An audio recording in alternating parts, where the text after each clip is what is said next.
Hello and welcome to competitive maths के based solution. आज के क्लास में हम लोग सीखेंगे बाकी बचे हुए टाइप्स ऑफ नंबर्स के बारे में। क्या है ट्विन प्राइम नंबर्स, को प्राइम नंबर्स, रेशनल और इरेशनल नंबर किसे कहते हैं, रियल नंबर, इमेजिनरी नंबर और कॉम्प्लेक्स नंबर क्या है, आज के वीडियो में हम लोग समझते हैं। ठीक है, सबसे पहले है ट्विन प्राइम नंबर्स, जुड़वा अभाज्य संख्याएं। अभाज्य संख्याओं का वैसा समुच्चय, वैसा सेट जिनका अंतर 2 हो, उसे हम लोग जुड़वा अभाज्य संख्याएं कहते हैं। मतलब वैसे प्राइम नंबर्स का सेट जिसका डिफरेंस 2 हो, उसको हम लोग क्या कहेंगे, ट्विन प्राइम नंबर्स। एग्जाम्पल क्या है, 3 एंड 5 इसका डिफरेंस 2 है, 5 एंड 7 डिफरेंस 2 है, 11 13 17 19। इसके अलावा आप और भी सोच सकते हैं, जैसे 41 43 29 31। इस तरीके से 1 से 100 के बीच में कुल 8 जोड़े जुड़वा अभाज्य संख्याएं हैं। बाकी और जो भी हैं उसको आप थोड़ा सा चेक करके 1 से 100 के बीच में और कौन कौन सा जुड़वा अभाज्य संख्या है उसको आप निकाल सकते हैं। नेक्स्ट है को प्राइम नंबर्स। ठीक है, को प्राइम नंबर्स मतलब सह अभाज्य संख्याएं। जिन संख्याओं को एक के अलावा कोई दूसरा अन्य कॉमन फैक्टर नहीं हो, उसको हम लोग सहअभाज्य संख्याएं कहते हैं। मतलब एक के अलावा कोई दूसरा उभयनिष्ठ गुणनखंड नहीं होना चाहिए। उभयनिष्ठ गुणनखंड या कॉमन फैक्टर जो भी है, अगर नहीं होगा एक के अलावा कोई और, तो इसका मतलब ये भी कहा जा सकता है कि उनका HCF हर हालत में एक ही आएगा, क्योंकि कोई दूसरा नंबर कॉमन है ही नहीं। एग्जाम्पल हम लोग देख सकते हैं, जैसे 9 एंड 14, तो इसमें कोई भी कॉमन फैक्टर नहीं है, तो HCF निकाला जाएगा तो केवल 1 आएगा। या यूँ कहा जाए कि 9 में भी 1 एक फैक्टर है, 14 में भी 1 ही एक फैक्टर है, वही कॉमन फैक्टर है, केवल 1, उसके अलावा कोई दूसरा नहीं। 12 और 23 1 के अलावा कोई दूसरा कॉमन फैक्टर नहीं है। 3 संख्याओं का भी लिया जा सकता है, 15 17 22, कोई कॉमन फैक्टर नहीं है 1 के अलावा। ठीक है, तो इसको हम लोग सहअभाज्य संख्याएं कहते हैं। नेक्स्ट देखा जाए परफेक्ट नंबर, मतलब परिपूर्ण संख्याएं। इसको थोड़ा ध्यान से समझना है। अगर किसी संख्या के सभी डिवाइजर्स का सम उस संख्या का ट्वाइस हो, ठीक है, the sum of all divisors of any number is twice of the number itself, then the number is known as perfect number. मतलब सभी भाजकों का योग यदि उस संख्या से दुगना हो, जैसे 6 का फैक्टर्स कौन कौन है या डिवाइजर कौन कौन है, 1 2 3 एंड 6। इसका सम किया जाए तो क्या आ रहा है, 12। 6 3 9 2 11 1 12। 12 मतलब 6 का दुगना, ये उस नंबर 6 से डबल हो गया 12। 28 को देखिए, 1 + 2 + 4 + 7 + 14 + 28। ठीक है, इसके सभी फैक्टर्स हैं, इनका सम आ रहा है 56, जो कि 28 का डबल है। तो ऐसे नंबर को हम लोग परिपूर्ण संख्याएं कहते हैं। ठीक है, इसके अलावा 496 8128, ये भी कुछ परफेक्ट नंबर्स हैं। इसका एक और खासियत होता है कि इसके सभी रेसिप्रोकल्स का सम हमेशा दो होता है। व्युत्क्रम का सम हम हमेशा हर हालत में 2 होगा। ठीक है, जैसे 6 के लिए देख लिया जाए, 1/1, ठीक है, प्लस 1/2 प्लस 1/3 प्लस 1/6। अगर ये किया जाए तो इसके इक्वल में हमेशा 2 आएगा। ठीक है, इसको आप जोड़ के देख सकते हैं, या 28 का भी आप करके देख लें, 1/1 plus 1/2 plus 1/4 plus 1/7 plus 1/14 plus 1/28, सारा जोड़ने पे आएगा 2।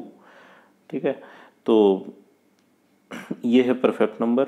Next one is cyclic number या चक्रीय संख्या है। ये क्या है, तो n डिजिट्स का कोई भी नंबर जिसको n से छोटे किसी भी डिजिट से गुना करने पर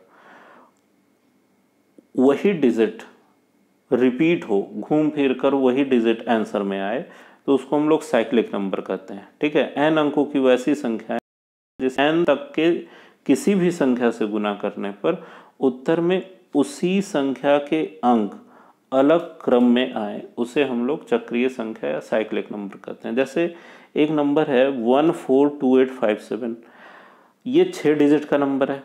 अब 6 से छोटा 5 एक नंबर लेके इसको गुना किया तो जो रिजल्ट आ रहा है वो है 714285।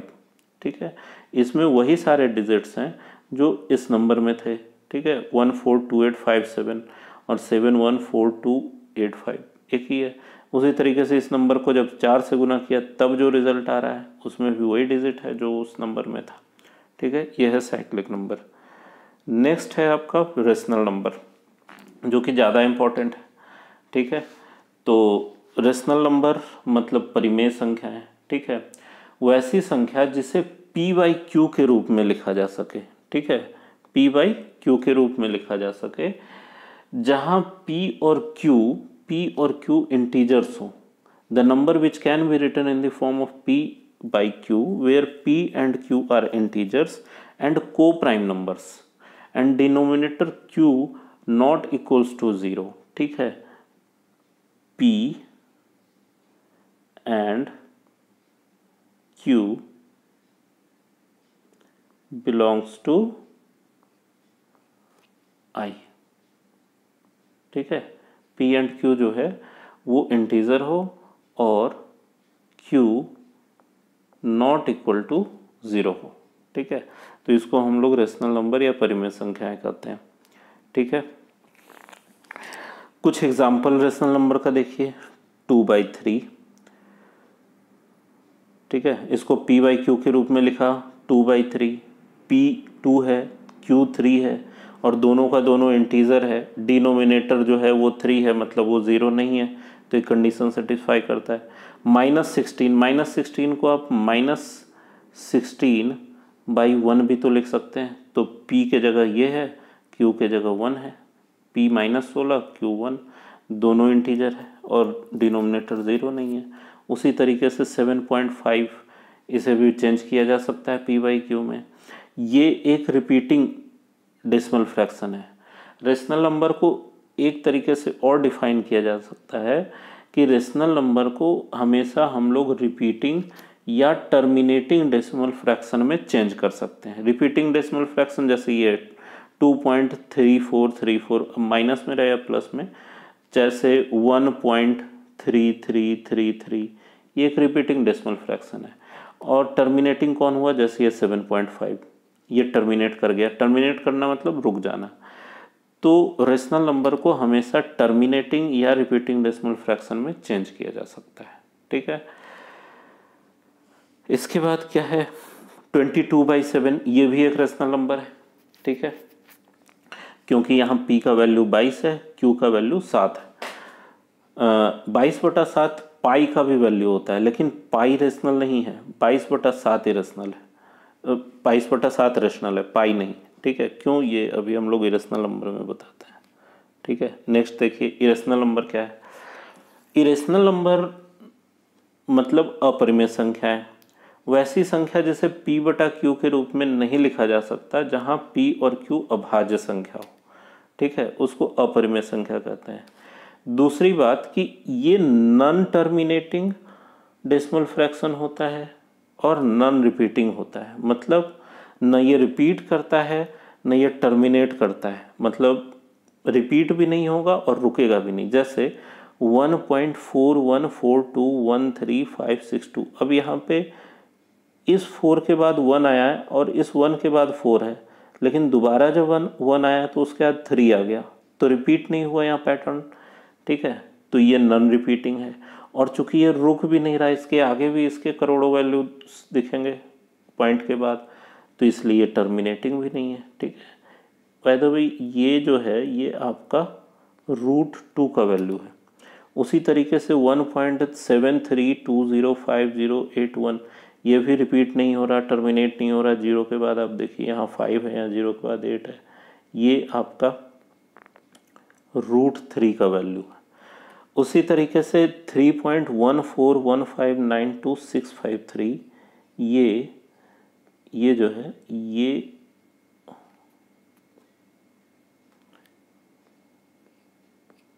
पाई का एग्जैक्ट वैल्यू है। ठीक है, 3.141592653, ये पाई का एग्जैक्ट वैल्यू है। लेकिन जो 22/7 था, 22/7 इसका वैल्यू रिपीट होता है, ठीक है, इसमें वैल्यू रिपीट होता है। जैसे 22/7 को हम लोग क्या कह सकते हैं, 22/7 का वैल्यू है आपका 3.14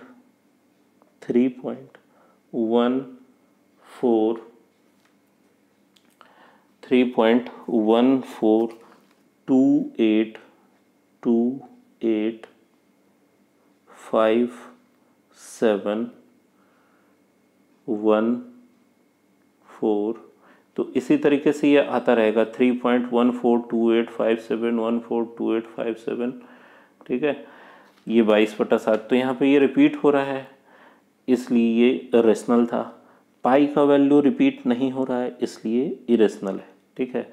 इसके अलावा इरेशनल नंबर्स में बहुत सारे और भी देख सकते हैं।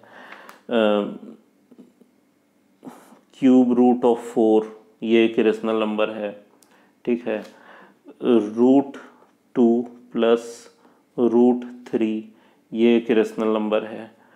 1/√3 माइनस √5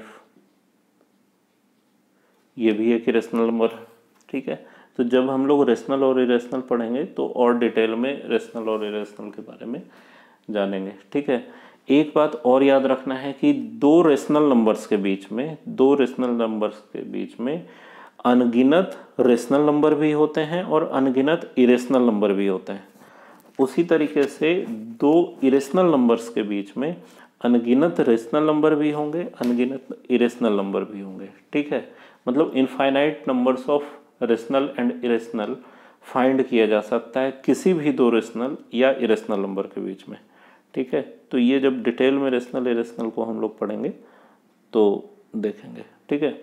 नेक्स्ट है रियल नंबर।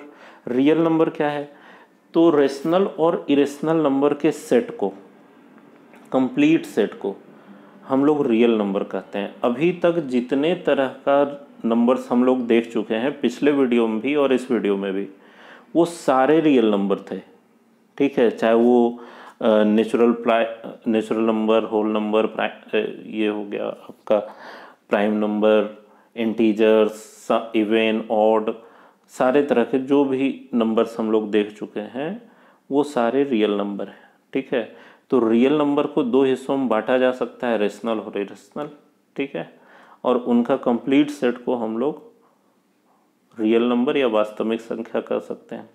इसका एक क्या बात इसमें जानने लायक है कि वास्तविक संख्याओं का वर्ग हमेशा धनात्मक होता है, मतलब स्क्वायर हर हालत में आपका जो है वो पॉजिटिव रहेगा। जैसे मान लो कोई नंबर है, कोई कहता है कि √3 वो भी नेगेटिव में, क्या ये रियल नंबर है या नहीं, तो इसको चेक करना चाहते हो तो इसका कर दो स्क्वायर, ठीक है।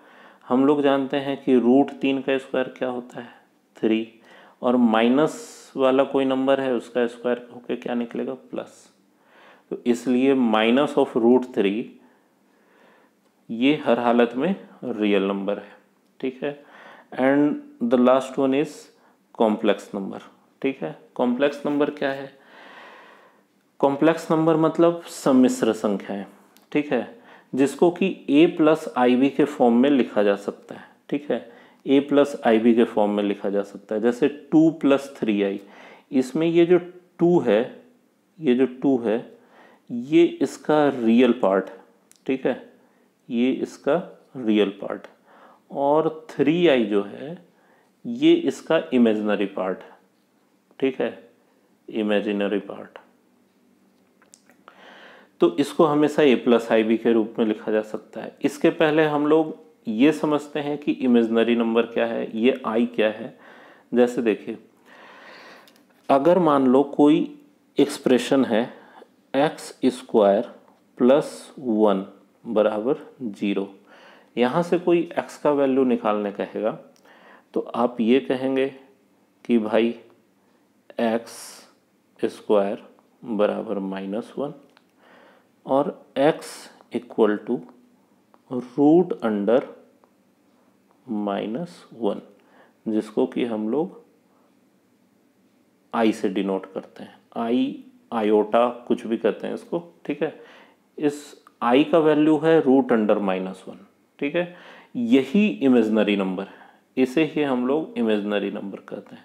अब आई किसी के साथ भी आ जाए, अब जैसे मान लो अगर यहीं पे x² + 1 नहीं होके 3 होता, तब क्या होता? तब यहाँ से x बराबर निकल के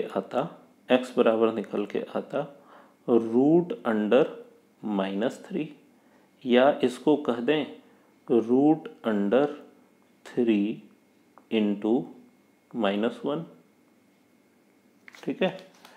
या इसको आप ये भी कह सकते हैं कि रूट अंडर -1 मतलब i और रूट अंडर 3 मतलब √3 i हो गया ये वैल्यू। तो ये क्या है? ये एक इमेजनरी नंबर है। तो जब हम लोग रियल और इमेजनरी नंबर को एक साथ लाते हैं तो वो कॉम्प्लेक्स नंबर बनता है। इसमें ये रियल पार्ट है और ये इमेजनरी पार्ट है, ठीक है।